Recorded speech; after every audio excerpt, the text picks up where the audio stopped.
মাগো, তুমি জানো আমি একটু একটু করে রোজ তুমি হয়ে যাচ্ছি। এই দেখো না, আমি এখন সব কিছু তোমার মতো ভুলেই যাই। কাঁদতে ভুলে যাই, দুঃখ ভুলে যাই, ভুলে যাই পছন্দের রং কিংবা খাবার। এখন আমার একটা হলেই হলো, এতেই চলে যায়। তুমি শুনে অবাক হবে, কড়াইয়ের গরম তেল হাতে কিংবা মুখে ছিটে উঠলেও আমি এখন আর চিৎকার দিয়ে উঠি না। হাত কেটে রক্ত ঝরলে পাত্তাই দিই না। পেঁয়াজের রসটা চোখে গেলে সারা ঘর মাথায় তুলি না। তোমার মতোই এখন ব্যস্ততাকে ব্যস্ত বলতে সুযোগ পায় না। সকালের জল খাবার, দুপুরের খাবার গুছিয়ে টেবিলের এঁটো মুছে নিয়ে আমিও এখন হন্তদন্ত হয়ে কাজের দিকে ছুটতে পারি। পা দুটো যে তোমার মতো হয়ে গিয়েছে, জিরোতে ওরা ভুলে যায় এক্কেবারে। ঘরে ফিরতে ফিরতে একটু জিরিয়ে নেয়, এই যা। ঘরে ফিরে আবার কোমর বেঁধে নেমে পড়ি ঘরের কাজে। তোমার মতোই ক্লান্ত লাগে না, সত্যি। এই মিথ্যেটা রপ্ত করে ফেলেছি নিখুঁতভাবে। জানো মা, এখন আর আমার গা থেকে পারফিউমের সেই মিষ্টি গন্ধটা আসে না। পরিবর্তে আসে তোমার গায়ের মতো তেল চিটচিটে, মাছের আঁশটে মজে যাওয়া ঘামের গন্ধটা।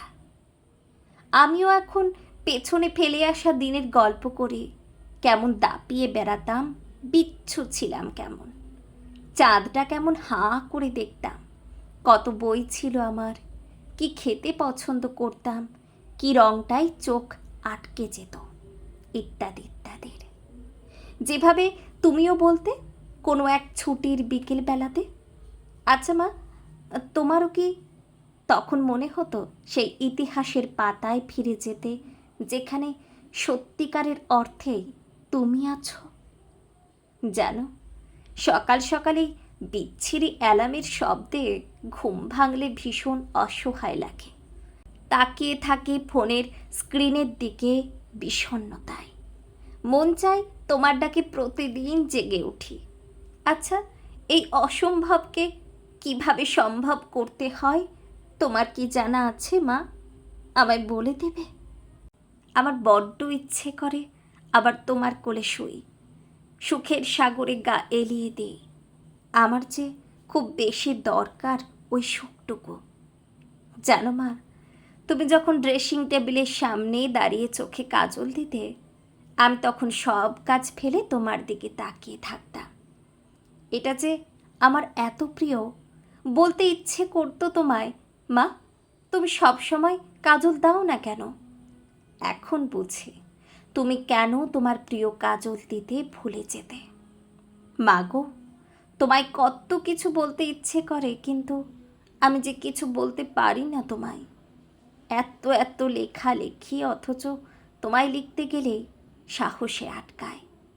আমার শব্দ ভাণ্ডার যে অতটাও ভারী নয়, যতটা ভারী থাকলে তোমার নামে তাদেরকে উৎসর্গ করা যায়। তবু বলবো, তুমি আমার আস্ত একটা সূর্য মা, যার আলোতে ওই সাদা মাটা রং চটা ঘরটা আলোকিত হয়, যার দিকে তাকালে সকল দুঃখ ভুলে হয়ে উঠি ভীষণ সাহসে, যার উত্তাপে দুমড়ে মুচড়ে যাওয়া আমিটা আবার মাথা চারা দিয়ে উঠি। তুমি আছো বলে ভুলে যাই অবেলার যাতনা, ঘুম না আসা রাত্রির শোক, মাথার ব্যামো, অস্থিরতা, সব।